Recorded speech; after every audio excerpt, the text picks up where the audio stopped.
All right. Filling time? Filling time. Which is a worse Christmas song? Grandma Got Run Over by a Reindeer or Dominic the Donkey? Don't even know Dominic the Donkey. So. It's a hibbity hibbity honky honk. It's Dominic the Donkey. Oh, well, that one. Yeah, I mean, listen, they're both bad. They're pretty bad. I agree with you. Yes. Yeah, I know Elliot it's loves also this. I know. You are you like Elliot? It's November 19th and you're already into Christmas music because that's a problem. Not yet, but it is nice getting into the holiday spirit, I would say. Yes. As I have said, I think Christmas music is acceptable on December 24th and December 25th. Interesting. That's Why? it. Every because that's it. Christmas Eve and Christmas. That's it. Shut it down. Enough. Wow. Enough. Dude, I'm so excited to do this podcast. I know you are. Probably a little too excited. All right. Let's roll. Yo, it is another edition of the IO's podcast, sponsored by Miller Lite, official partner of the Philadelphia Phillies. Tastes like Miller time. Philadelphia, celebrate responsibly. Fritz, it's officially the offseason. Perfect off-season time, but it is. We are off-seasoned up. Josh Naylor 5-year deal, and that's it. That's all we got going, right? Oh, and I'm sorry, the Taylor Ward trade. Finally, Grayson Rodriguez. How about that? What a fall from Grace. Grayson nailed it. Fall from Grayson. Bam. You could have written the headline today. If only we were an Orioles pod, that would be our title, and we'd be locked in already. How you doing, pal? Dude, I'm so excited to do this podcast. I wrote my perfect off season 2 weeks ago. And, last night I was like, maybe I'll come up with something else just to make sure I have a second feel for it. And I'm really happy with my one perfect off season. Now, wow, this is unlike you. Normally you've got anywhere from 3 to 6 off seasons for us. So here's what I want to do this year. Multiple pods or something. Yeah. Well, no, because the brain power might not be there. Because I just want to talk about. There's so many interesting ways that they could go this offseason. So I always think that once a pod, maybe at the end of the pod, part of the take bag, we'll talk about one of these kind of trade targets or free agent targets because there's a lot out there. Like, dude, I didn't even sign the bullpen guy. I traded for all my bullpen guys. I want to sign every single bullpen piece there is this offseason. They're all awesome. Dude, Tyler Rogers is a free agent. Some good ones, but there's some ugly ones too, buddy. There are. Tyler Rogers is a free agent. Sean Armstrong's a free agent. Yeah. Like, there's Robert Suarez, bring him home. Let him pitch his TBB. Robert 35 years old, man. I know. It was shocking.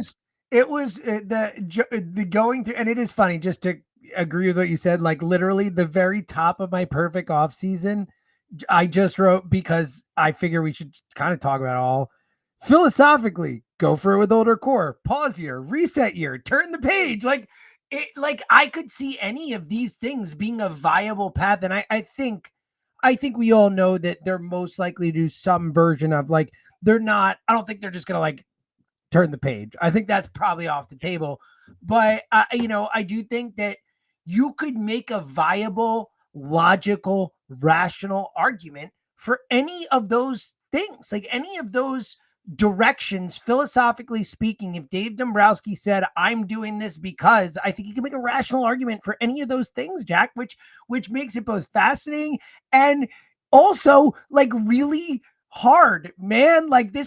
You're oh, perfect offseason. It was perfect. My experience was perfect. I came up with a perfect one in no time, whatever. I hated it. It was the hardest this exercise has ever been.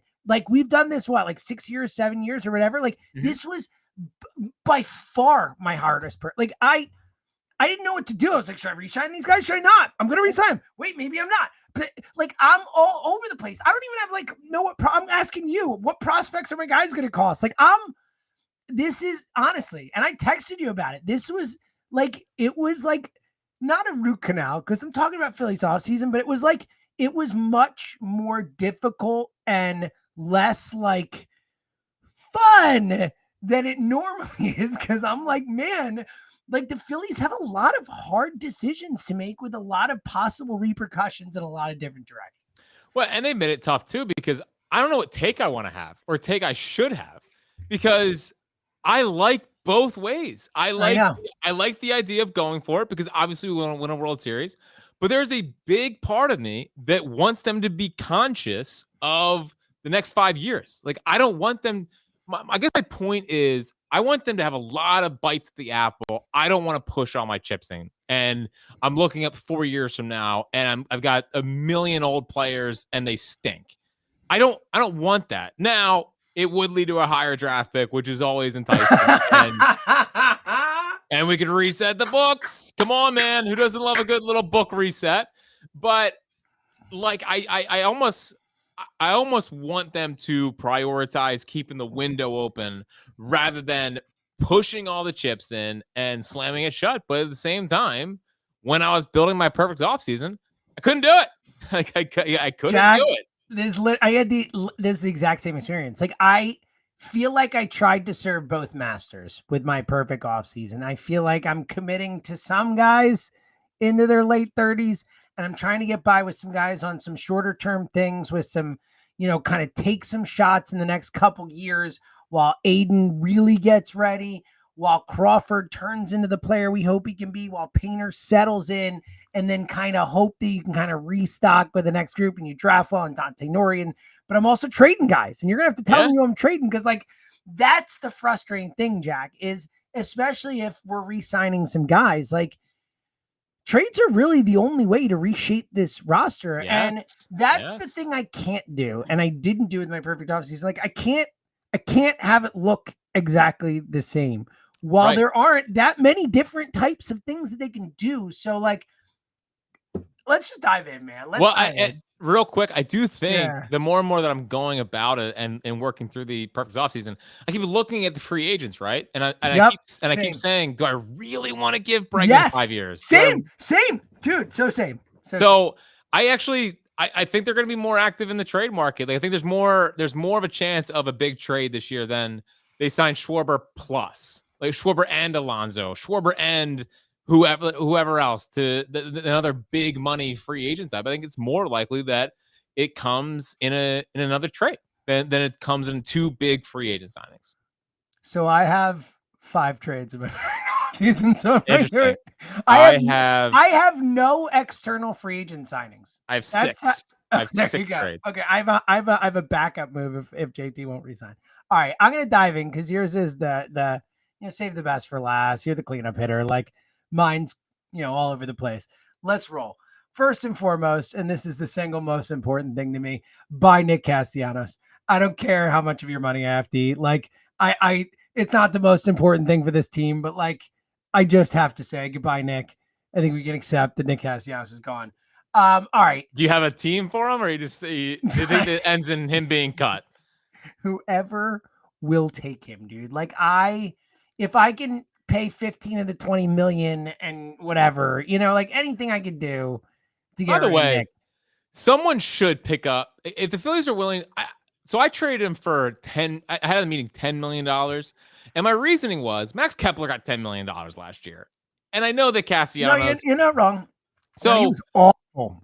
So I know people are like, well, if they eat 15 million, the team will maybe take him for 1 year, $5 million, and I get it. But also, 1 year, $5 million, a team should take a chance on him, given there's not that many right-handed hitting outfielders out there. I know he's not a good one, but it's not like there's a million out there that teams can choose from. So I don't know. I just think that I don't think he's going to get outright released. I do think that someone will trade for him, and I hope they can just eat like $10 million of it.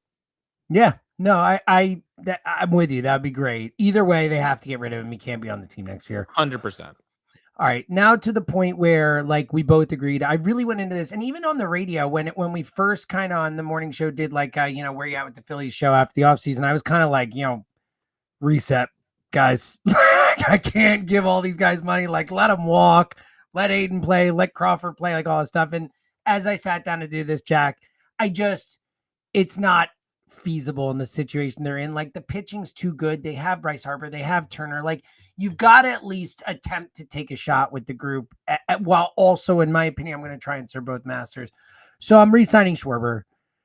5 years, whatever it is, 170, 180, hopefully, but I feel like I've talked before that I do think he ages well. I don't think the power goes away. He's improved as a hitter over, from 29 to 32, he's improved, so I don't love it. It's the, I'm going to have Schwarber and Harper and Turner at like 36 and 37 and 38 and whatever. Yeah. It is what it is. Yeah, I'm re-signing Schwarber. It is what it is. It is what it is. And you know what? He's fun. And I like having him on the Phillies, but it is what it is. I couldn't get away from it. That's my big signing. I'm signing Schwarber. The JT thing, like, I think they have to bring him back. Like, I don't get it out of the way. Yep. I freaking hate it. But I'm signing him, I guess, 3 years. Like, I don't know. It sucks. Well, it was good. Passing yesterday said that he doesn't think he's going to get a 3-year deal. Thank God. For JT for 2, I'm ecstatic. Like, I'm like fine with it. I'm fine with it. If it doesn't work out, there's the Rushman move. I kind of like Jeffers a little bit in Minnesota. Oh, yeah. I know I like Jeffers a little bit. And he signed, I think, through 2026 or arbitration through 2026. So, like, as like a stopgap guy, if the JT thing doesn't work out, if he gets 3 years somewhere and the Phillies can't match it, like, I'd be fine with trying to trade for Jeffers. Like, cheap. I like him. I like Jeffers. I have almost no interest in Adley Rutschman. Rutschman, I just think, it's just what'll he cost, and he's going to cost a lot. And that's why I thought Jeffers made more sense. He's still a pedigree guy. People still believe him because he was 1-1, and he was really good for a while there, and kind of turned into an overrated player. It's so funny. He's Matt Wieters. And Matt Wieters, same thing. He's the number one prospect, all that stuff. Now the one thing, same freaking team. I don't think they're going to trade him because everyone's talking about Basallo or the kid that they paid. And he's awesome. It's just he's probably a DH. I don't think he can catch. So I'm not sure Adley's as available as people are making out to be because they think this kid can catch. I think he's more of a DH. Yeah, and again, like I would trade for Jeffers a backup plan. He'll be cheaper, both cost and trade cost and actual cost. All right. Here's where I get a little weird. I do have the Bone thing. How long did this take you today? How long did it take? Way too much time. Nice. I went through so many different like lists of potential trade candidates. I was looking at teams and all this stuff. All right. So and look, I got a couple names I don't think you'll expect, but one. Here's the thing with Bohm. So Bohm is like kind of my pivot point with whether I sign another guy or not. I'm willing to just let him write out the contract. I don't love Alec Bohm. I don't know that you're going to get something better than him. I'm not paying Bregman, obviously, as I've talked about. Like if Eugenio Suarez would take a 2-year deal, I'd sign him. I don't know that's going to happen. He's 34, but I would sign Suarez for a 2-year deal if I could trade Bohm for a middle reliever. I would maybe sign Kike to a couple-year deal to play third. He's a free agent too. Those are two guys that interest me as like older tier guys to kind of go for it for a couple years with this core as guys who I could trust maybe in some big spots and whatever. So I like those two. If not, I'm riding out with Bohm. My perfect offseason is Suarez will sign for 2 years. I don't think that happens. But that's my perfect move. And I trade Bohm for a middle reliever. I don't know what I can get for him in a contract year. I think you can get a middle reliever for Bohm. I think they were trying to get too much. All right. I think the big thing that I'm doing here, because I've got Aiden coming along in a year or two, so, and I'm not trading Aiden. So that third base, shortstop thing, whether it's Turner, third, Aiden, whatever they kind of do, I'm leaving that open there. And obviously Stock coming up second. We're figuring that out. I don't have to worry about that quite yet. So the outfield is really where I'm making my changes, making my moves. I've already gotten rid of Castellanos. I'm just sticking Crawford and Martian center, and I'm letting him figure it out. Like I don't know that Crawford is a center fielder, but for me, he kind of needs to be because I need power in the corner outfield spots the way I want to build my team for the next couple years. Mm-hmm. I'm trading for two guys who are ARB through 2026. One is a name that we talked about a lot, and it makes a lot of sense. Both are names we talked about a lot. One, I think people don't think will get traded, but I think there's a really good chance you could get him. But the first, that's the obvious one. He's probably going to get traded. 26 years old. For some reason, I thought he was way older. A couple more years of ARB. I'll take a shot on Joe Adell. He's a pretty good right fielder, like a solid right fielder. Yeah. Plays a good right field. He hit 30 home runs last year, 30 something home runs last year. I don't know that he's an everyday lockdown guy, but he's going to give me some pop. He's going to play good right field. I think he's like a better version of Castellanos out there. 37 home runs last year, by 37. And I think you can get him pretty cheap, like for comparative to what he is. Like, I don't think he's going to be super expensive. That's where I would lean on you with the prospects. And then I think this will cost a little bit more. He's also ARB through 2026, a little bit older. And you wouldn't think that he's an obvious trade target, but the Mariners just re-signed Josh Naylor. Jerry DiPoto has already talked about how high their payroll is. They've already got the Munoz thing that they have to pay. I'm prying Randy Arozarena away. There it is. Finally. We're finally bringing that guy here. I mean, I need guys who I can trust in a playoff spot. I'm bringing in 2 right-handed bats, which is something we've sorely needed. All of a sudden, my outfield goes from one of the worst hitting in baseball to a guy with some pop and some potential, a guy we know we can trust in the playoffs, and a Marsh Crawford thing where I hope Crawford wins it. I don't know that Crawford's ready. Crawford's still really young. Like, that's the thing. Like, what's he, 22, Jack? 23 next season? Something like that? 22, yeah. Right. That would make 21 now. Okay. Yes. So starting next season, let's say 22 season, that will make him one of the 10 youngest players in baseball, one of the 12 youngest, 15, whatever it is. Like, that's crazy young. Like, I don't know that I can hand Crawford the job. And I also don't know that I trust Brandon Marsh as a full-time guy. I know he had a really nice second half of the year, but still in the playoffs, we've seen the flaws. So I feel pretty good with that. Crawford can play some left when needed. Arozarena can potentially play center in a pinch if you need to. It's not ideal, but he has played center. Probably more likely to play center. Adele has played center and can. I just don't know who you put in right then in that situation. I don't really, can Crawford play right is really a question. If he can, that gives me a lot more maneuverability. But from a bat perspective, I think you're just so much increase in the outfield. So that's, and again, I'm trading a lot of guys, but I feel like I'm not trading any of my top guys for those guys. It's more of like next level down. Especially in Randy's case, because he was okay last year. He's okay. He did hit 27 home runs. I've been intrigued by Randy because there's a story about how right-handed hitters in Seattle just almost go to die because there's something with how the batter's eye is angled to where they can't see it. So I always like Teoscar is a good example of this. Where yeah, it's a great call actually. Yeah, leaves there amazing in Toronto. Yeah. And it seems like it takes Julio half a season to figure out because he's the worst player in baseball for half a year. And then it's so weird. He turns into a superstar for the second half. So I'm very, very, very intrigued by Randy.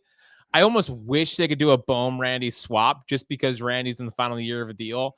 And, obviously they do want to shed payroll. So I'm interested in Randy.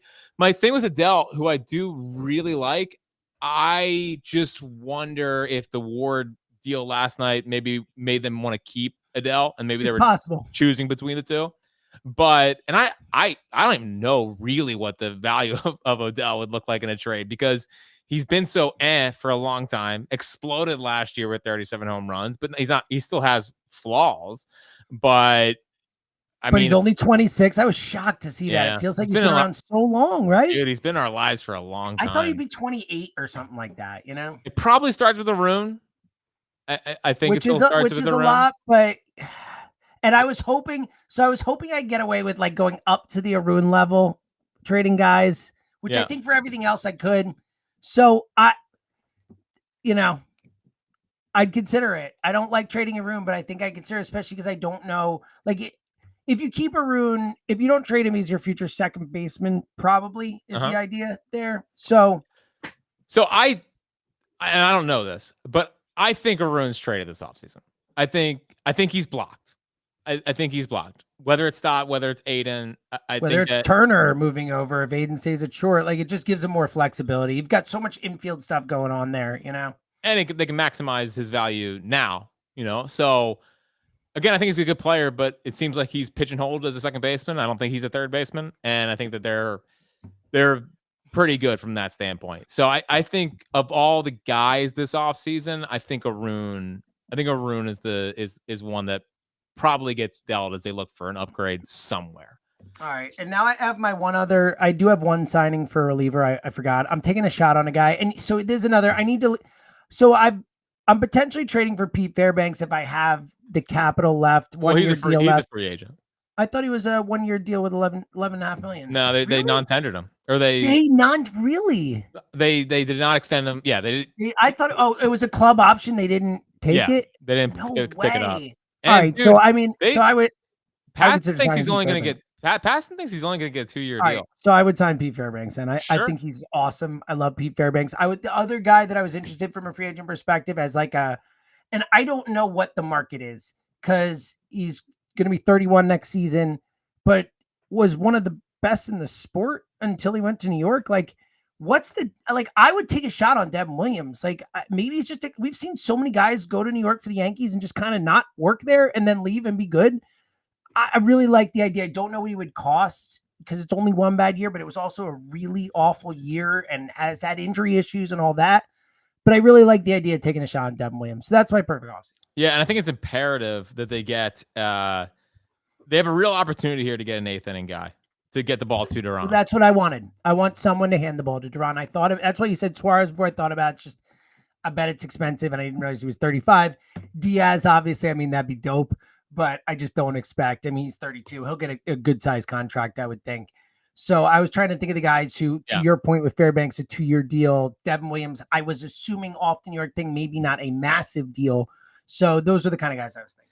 Last 19 games allowed 5 earned runs, and 4 of those earned runs were in one game for Devin Williams. Oh, all right. I like that. And in 18 innings, he struck out 34 guys in his last. So there's some signs of life late in the year for Devin Williams. And even if there weren't, just off at 1 year in New York, I would take a shot on that guy's profile, on that guy's history. Well, and with just the importance of getting an 8th inning guy, like another righty in here, I think is just massive. Even like Taylor Rogers, they never been able to hit for their entire lives. It's unbelievable. Now, even Iglesias is not 100% cooked. I mean, he had like a 1.92 ERA second half of the year and stopped allowing home runs. So there's an opportunity. They're not going to go spend a lot of money on 2 free agents. They're going to probably try to re-sign Schwarber. If they don't re-sign Schwarber, they'll spend $150 million on a Bregman, or maybe that's where Alonso gets in. Like, that's my gut feeling. But they're not going to do 2 of those guys. It's not going to be Schwarber for 150 and Bregman for 160. It's going to be one of those guys. So the one way they can get better as a team is going and trying to beef up this bullpen in a way. So I really think that they're going to end up with one of those guys. I don't know who it's going to be, but one of those names: Fairbanks, Iglesias, Devin Williams. I don't think they would do it, but like Edwin as an 8th inning guy would be. Yeah, insane. I mean, can you imagine? Especially because he's Helsley. We bounce back Helsley. Edwin's one of the few guys who seems to be able to do the come into a dirty inning, sit down, and come back up. Like, he's one of the few guys who seem, and that feels like that's an advantage because so few guys can do it. And as we've talked about, and as it plagued us, like Edwin seems like one of those guys who can actually do that, which is unique.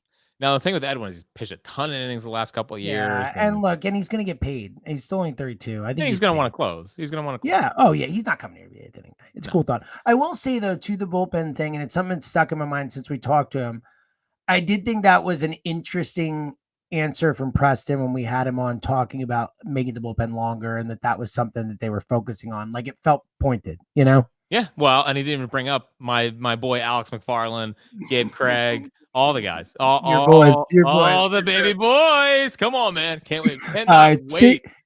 Speaking of baby boy, go ahead, baby boy. All right, now let's do it. The main event, as they say. An interesting segue. So I'm trading. You did call me the little dog in a text, which I was not psyched about, but I let it slide. Little dog. Okay. I call you big dog, but if you call me little dog, I'm going to stop calling you big dog. That's for damn sure. Okay. So I'm trading Bryson Stott. Ooh, nice start, buddy. And let me get this out of the way. I love Bryson Stott. I think he's a valuable player. I'm reshuffling things here a little bit. Not looking to get rid of Bryson Stott.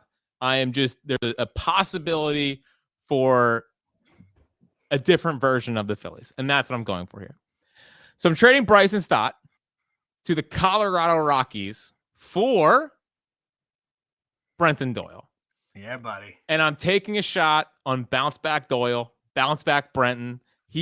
I know people are on the baseball reference. They're like, oh, he sucked last year. I know he sucked.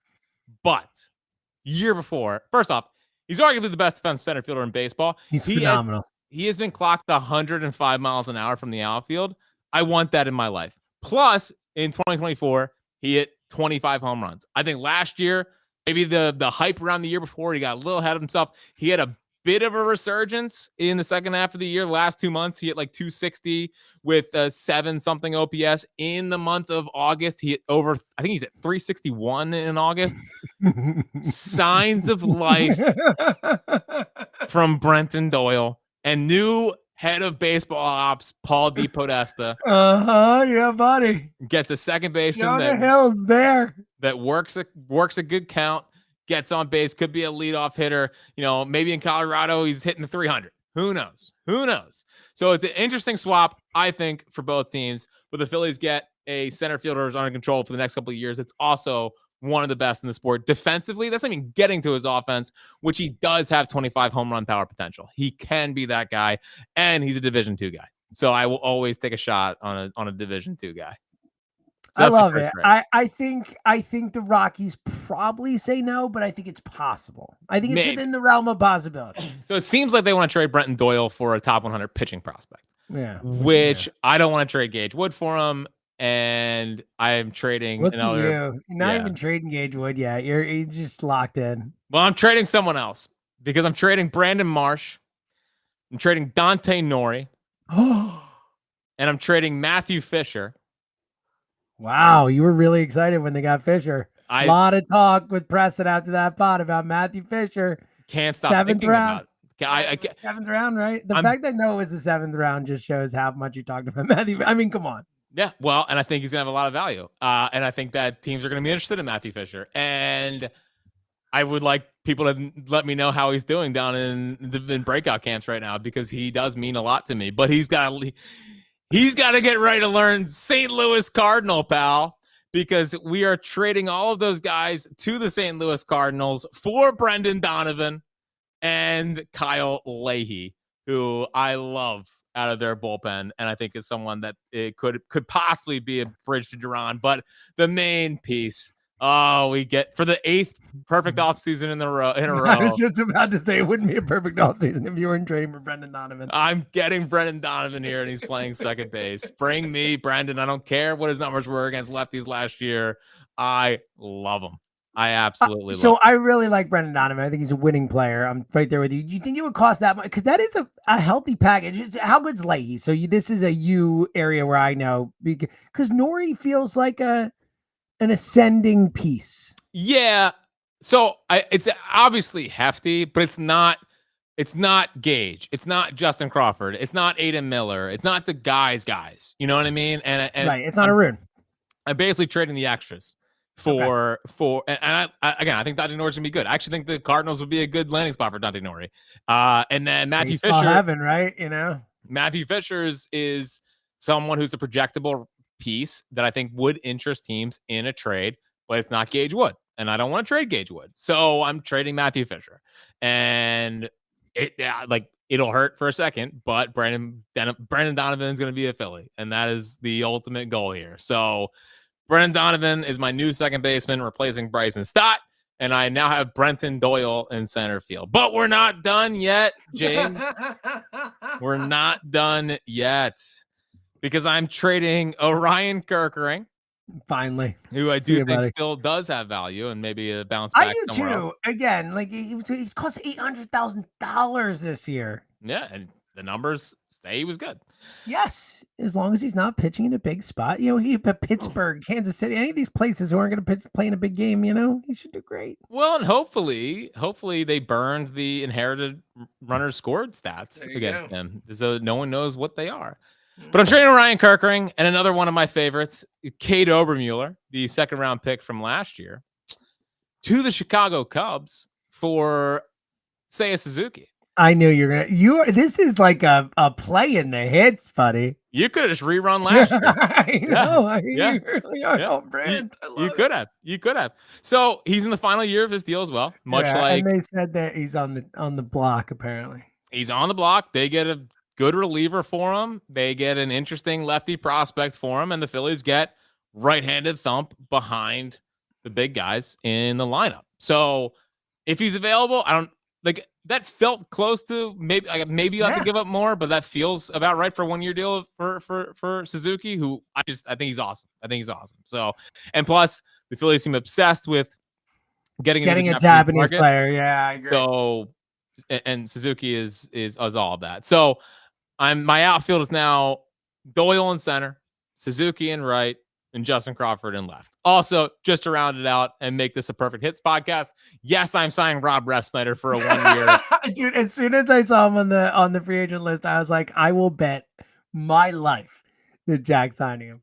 Listen, part of this is being consistent, and so far, insanely consistent with my perfect offseason. It shouldn't surprise anyone.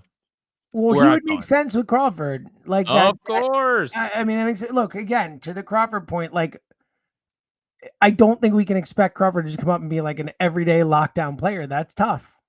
Again, would love for it to happen, but I'll take a little bit of a chance with Rob Refsnyder, who's ripped lefties. It's a really fun outfield. I really like your outfield. It's a fun outfield. Dude, Doyle in center and CBP, there's not going to be a baseball that falls in. It's a really fun outfield. I like it. And Suzuki actually played the outfield last year again, which is good. He kind of went to being their DH, and he was back out there, so that was good. I also am signing Schwarber, 5/150. Dude, it kind of feels like someone's got to give him 6, and I just don't want to do it. I mean, no. I don't want to do it. I love Kyle Schwarber, but 6 years for a 33-year-old DH is terrifying. And Passan said yesterday, 5 years is terrifying, pal. I know. Well, and Passan said yesterday that, I mean, it seems like it's already at 5 years and $30 million a year. Those are like the starting offers. What are we doing? Again, heading into last year, there's no way he was ever going to do that. And he's not going to do what he did last year. He's just not. He's not going to hit 56 home runs again. I don't know. So I'm doing it a bit begrudgingly. The interesting part about re-signing Schwarber now is it's going to get a golf clap reaction because everyone's going to look at the number and be like, okay. I don't know. I guess so. I don't know. Yes, you got to commit. And again, to that point, I mean, the last few years, we really got to win. We've really got to win. Because again, I'm trying to serve Masters and go with a couple years and young guys get up and you got to keep drafting and developing well, which we believe in and all that. But like, man, you're really like years, what is it? I guess like 8, 9, 10, 11 of Turner and years like 11, 12, 13 of Harper and years, 3, 4, 5, if you go 6 for sure. I know. You got like 37 and 38-year-olds just running around out there. A lot hinges on Aiden and Justin Crawford. Yeah, like they have to be freaking awesome. Oh, because they're gonna have to carry that weight, Yeah. So that I'm also re-signing JT. I'm giving him 2 years, 34, with a club option for the 3rd year. Whatever. Oh, buddy. Who doesn't love a good club option? So JT's back. JT and Schwarber are back. It feels like they're just. I know he's the market and all. It just feels like JT's going to be back. I would be so surprised if he's not. Yeah. I'm trading out Bohm and Gabriel Rincones to the Pirates for Carmen Mlodzinski, who had like a 2.15 ERA. Carmen Mlodzinski as a reliever last year, 2.15 ERA. I want him as a reliever. He can be a swing guy if they need a swing guy, but I'm trading Bohm plus an interesting prospect for a reliever with a good amount of control left. And it's crazy because Bohm, I don't think he has really any value. I was like, my first trade was you had to throw in Rincones with him. I know, and Bohm, and like I was thinking about Bohm for Matt Brash. There's no way they're trading Matt Brash for Alec Bohm for 1 year. So I want to get a good. Matt Brash was pitching in big moments for them in the playoffs. Like no chance. What do you think Bohm gets on the market next year? I don't know, 345. 350. Really? I know. I don't know. Yeah. I know. I have no idea, but I'm very ready for it to be. So I'm kind of ready for it to be over. I agree. There are just certain guys like him, Castellanos. It's like I've seen enough. Sure. So part of my perfect offseason really is just reading the tea leaves and trying to predict where they're going to go. Like I think Bohm's gone. I think we know Cassie's gone. I mean, Cassie's gone. Dombrowski's comments were very, very pointed. So, and then my final move is I'm trading Cassie and $10 million to the Marlins for Anthony Bender. So we really did keep everything really consistent here. I got Anthony Bender, one of my guys. I love Anthony Bender. I got Rob Snyder. I got Suzuki. I got Brendan Donovan. I mean, I think it's the most play that you've ever done, actually. Like, this is the most. If we could have just guessed like 10 names that you can put on there, we probably would have gotten all the names. This is without Adam Duvall. This is without him, which is shocking. I'm still a free agent. So he still is he 37 now? I don't know what he is. So my lineup, by the way, it goes Turner, Donovan. I'm putting Donovan in the 2-hole. But that's 3 straight lefties. What? Yeah. So this is not going to happen. But Turner, Donovan, Harper, Schwarber, Suzuki, Doyle, JT, Kemp, and Justin Crawford. That's pretty dope. You got some. The first, if Doyle bounces back in a real way, it's an insane lineup. But the first 5, you feel pretty dang good about. If whatever combination you want of Turner, Donovan, Harper, Schwarber, Suzuki, it's pretty good. It's pretty good. And other Suzuki, all like Donovan and Doyle, both elite defensive players as well. Yeah, as we talked about with Doyle, but Donovan also a really good second baseman. Very, very good second baseman. So I feel pretty good about it. The stock probably won't happen. I like all the other trades. I would love Brendan Donovan to get here. I didn't really sign a starter. There are interesting starters. Neither of us did. Yeah. We both just were like, all right, roll them out. Yeah, like Ladzinski can do both if he wanted, but he's more interesting to me as a reliever. But like Wheeler, Sanchez, Luzardo, Nola, Painter, Walker's fine. Like, you feel good about that. You need Taiwan now, and unless you want to trade him and then sign someone for like $5 million, okay, you can do that. And then a bullpen of Duran, Ladzinski, Leahy, Bender, Strahm, Alvey, Banks. Gotta take that. Now, what's interesting, they might be. I think there's a better chance than not that they trade Matt Strahm, which is interesting. I mean, yeah, because he's not that expensive. It was $7.5 million. Yeah, but the way they talked about him specifically. I forgot about that. You're right. I mean, and it could have just been that they didn't like him calling out Topper, the coaches, like they did or whatever. When, I think he was just trying to get Kirkring's back. Who knows? I think that, whatever. But they weren't happy. You're right. They were not happy. Now, I don't know if it would extend to trading him, but they weren't happy. Yeah, I mean, they sounded done with it. And that might not have been the first time that you don't talk like that. You don't talk like that. If that was the first time that it happened where he's been annoying or a pain in the ass. And I don't know. The way that, Gallo's been talking a lot about the idea of trading one of those guys. I think they love Alvarado. Alvarado seems like a Philly, and Banks is great. Of course they do. Yeah. Listen, I'm pro Alvarado.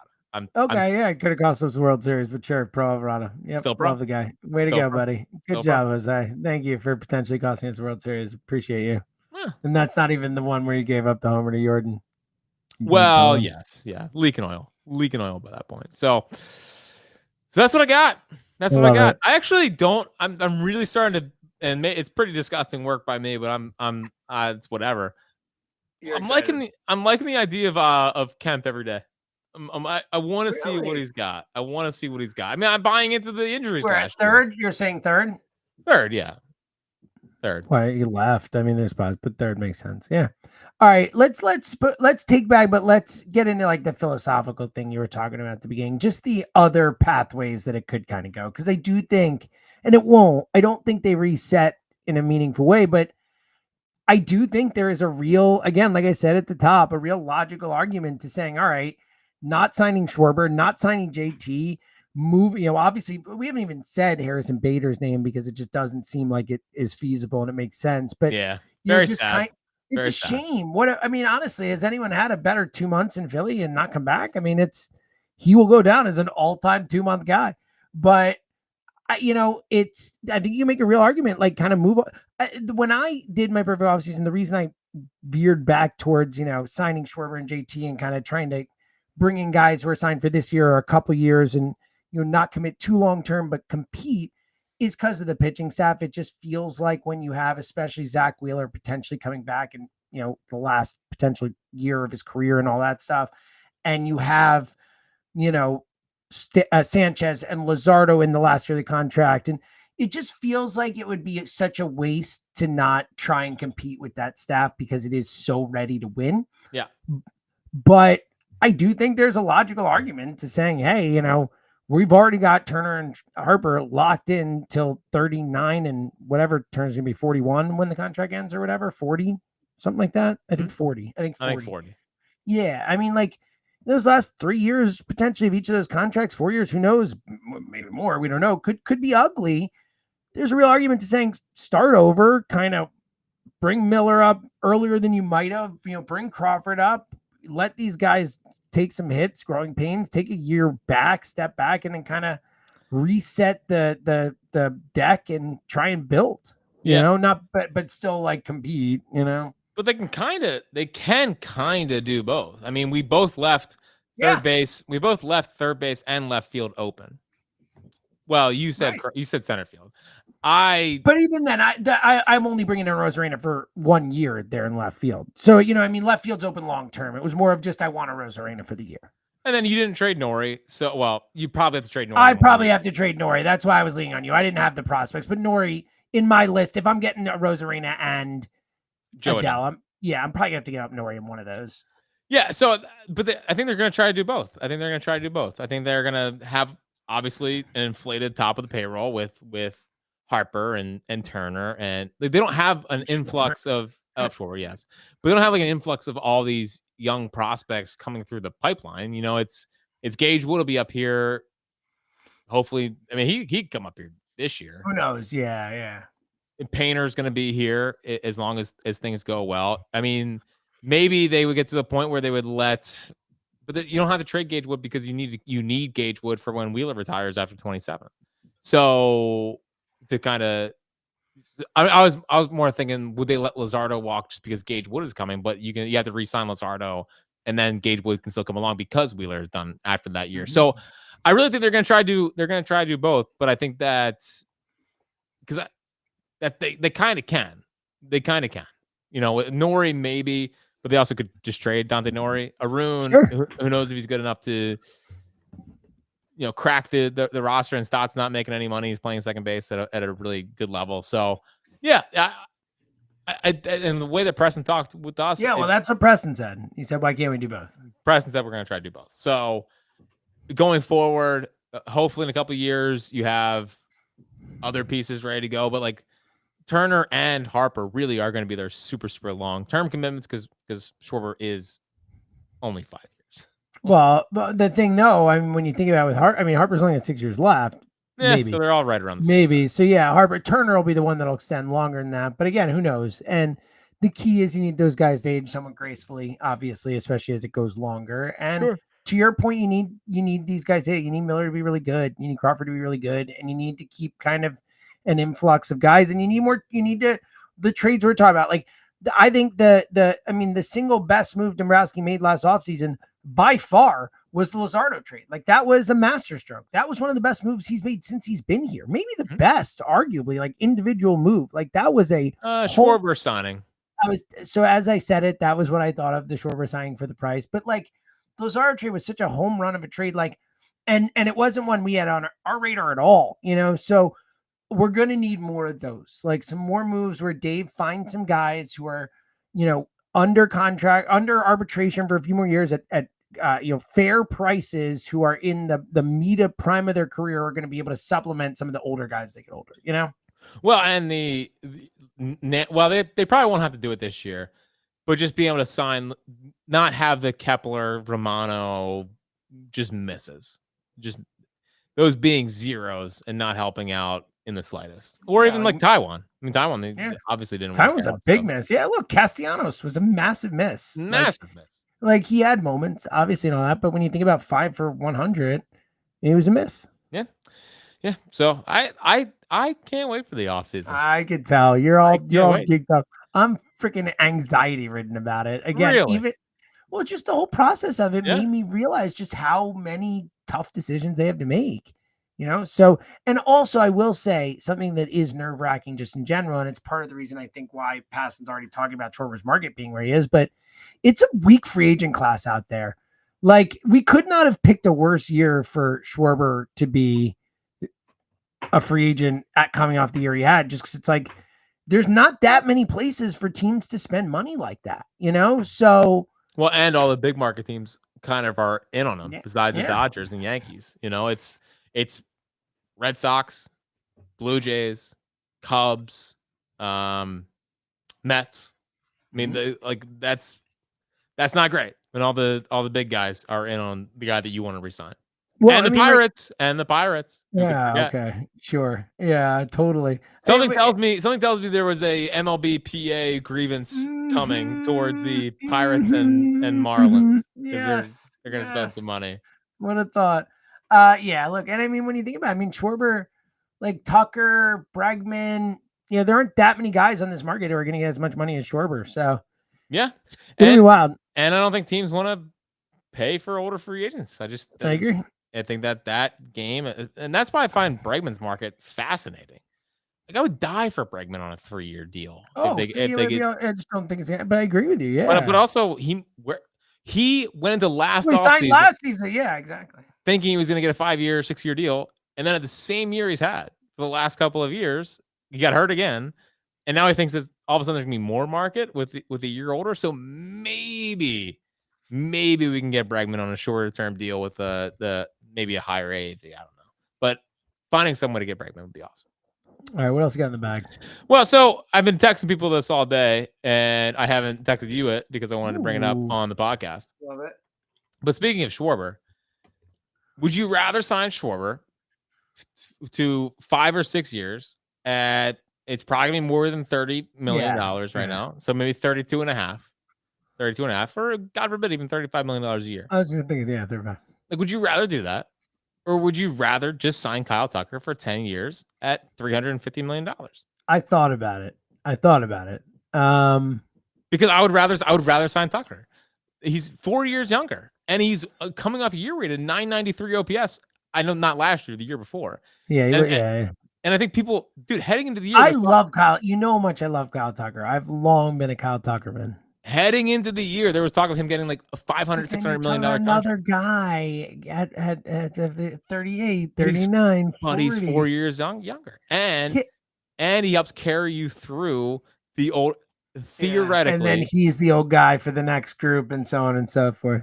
And he helps carry you through the end of the Bryce deal and the end of the Turner deal, as long as he's great. And last year was not great, but Kyle Tucker, I believe, played through an injury last year that derailed the season, but he didn't want to show teams that he was hurt, so he just played through it, and it zapped his power, and he was not nearly the same player. Before he got hurt last year, he was the leading MVP guy. And I remember in 2024, he had a 993 OPS. I think we're sleeping a little bit on Kyle Tucker. I'm just saying we're sleeping on Kyle. And I don't hate it. 5 years, 6 years of Schwarber at $35 million a year, or 10 years of Kyle Tucker? I'll take the 10 years of Kyle Tucker. I don't disagree. I think it's a really fair argument. Yeah. And he plays the field, and he plays right field, and in a short portion right field. Come on, man. Come on. It's going to be tough to beat out the Dodgers for him, but sure. I don't think they're going to sign him. It seems like they would. It seems like they're going to do what they tried to do with Bryce and give him higher AAV for shorter years. So, and I think he wants to. I don't know. He wants to go somewhere that he feels like he can win and sign long term. So, who knows? What do you think? I have him in my perfect offseason. I wanted to have him in my perfect offseason, but I didn't know what the trade would be. I don't know if he's actually available. But Buxton. Nope. Buxton. Nope. What do you mean no? He get hurt every single year. The guy gets hurt. Every year he gets hurt. He barely got hurt last year. He got hurt. Yes. At the perfect time he got hurt. Yeah, I would no. I don't want to. Seltzer. 35 home runs, Gold Glove center field, 551 slugging percentage. 3 years, $45 million left in that deal. 3 years, that might be Harrison Bader. You're not taking a shot on Byron Buxton. You're full of it. But apparently it is a great contract. It's an unbelievable contract. Apparently, it might still cost Miller or Crawford or Miller or Painter. No chance. And I don't want to do that. Zero chance. I No. don't want to do it. If you can do it, with like Arun and Sure, Justin Crawford and come on, man, I don't know. start talking yourself into it. He'll come here and get hurt. I know it. I know it. When you lay your little head down on your pillow in about 5 minutes, I can't wait. I want you to be thinking about. I've yawned like 6 times. This is what you get at a 6 o'clock pod. You get yawns from me. I want when you in your head hits the pillow, I want you to be thinking about 3 years, $45 million left on a center fielder that hits 35 home runs a year. That's what I want you thinking about. 3 years. That's what's that? How many games is that? That's 324 plus 162. So that's 424 plus 62. So we're looking at 480 something games or whatever. What's he gonna play? Like in 3 years? Yeah. 400? Yeah, I guess 162, 162, 162. Yeah. All right. Yeah. Felt like a lot of games. I know, but it is. What was he gonna play? Like 100 of them? 80? 70 out of 400? And then you play 90? Oh, you're a bad guy. You're a bad 95? guy. You think he'll make 100? Triple digit? Yeah. I think he's I bet I would set the over under at 119 and a half all 3 of those years. And guess what? I only care about September and October. So that's as long as he's healthy for that time. As long as those 120 games are the 120 that are in the 3. Yeah, that works. Thank you. So we've talked a lot. I'm sorry, I'm in the take bag area. So we've talked a lot about the. Where else would you be? No, I don't know. We've talked a lot about the work stoppage, right? Yeah. Possibly coming after. You've got an expert on this pod with you, as you know. That's right. Well, I'm going to turn it back around on me as maybe little good sign here. Can I throw out a little good sign? So that new media deal they signed with NBC, baseball and NBC, that goes back to your childhood. I don't remember that. Oh, buddy. Bob Costas. Love it. So you have baseball and NBC. You have opening day in the Field of Dreams game on Netflix. And the Home Run Derby. Which we will 100% be at. Locked in. So that's going to be. We actually will be at it. Yeah, you're right. I know. So that's going to be awesome. It's going to be weird, like actually having to hang around and do stuff All-Star weekend. The All-Star game. Usually it's like, all right, time to take off. We're off for the weekend.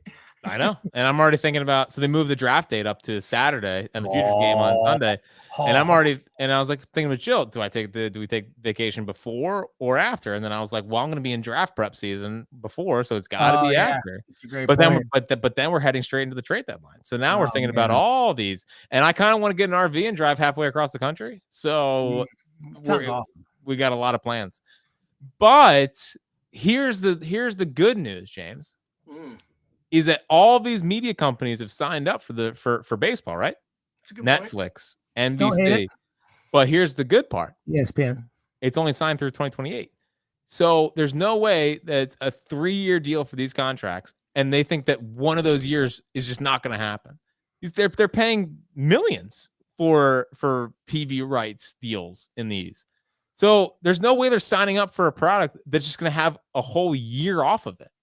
So that's my could today been a good sign for the labor lockout of 2027.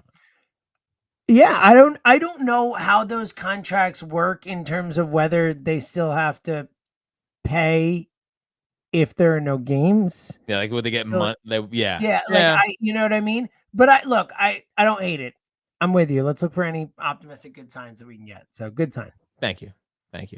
And I don't want to do. Oh well, Alex McFarland was added to the 40-man roster as is Painter, as is Rincones. Rincones' last like 26 games, he hit 296 with interesting stuff. And I don't really want to talk about other free agents or other ideas because I want to start doing that in future podcasts because it could be a long off season as it always is. But we are officially in. We are ready to do an emergency podcast whenever they make a move type of season, which is an exciting time, and it's good to be back. Yeah, we're ready whenever, Yeah, even if I have to stay up late, I'll do it. It's only 7. I know. I meant if they sign someone late, if they sign someone now, I'd stay up till 8.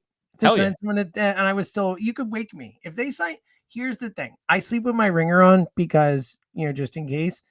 if it's like 9:00 at night and they sign Schwarber, you can wake me. I'll do a podcast. How about that? Interesting. I will hold you to that 100%. I know. I would not say it to you unless I thought you would actually do it. You might wake me just for fun one night. How low level of a signing could they make? Yeah, no, don't abuse this. Yeah, don't abuse this. Tyler Rogers?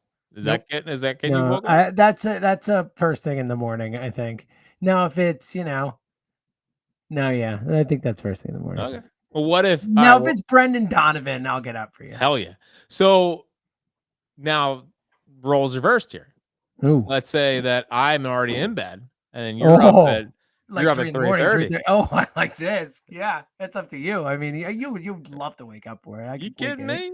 You're usually awake anyway. I text you and you're doing something with a kid or something. It's like, well, you're one of the few people who responds to me before 6 a.m.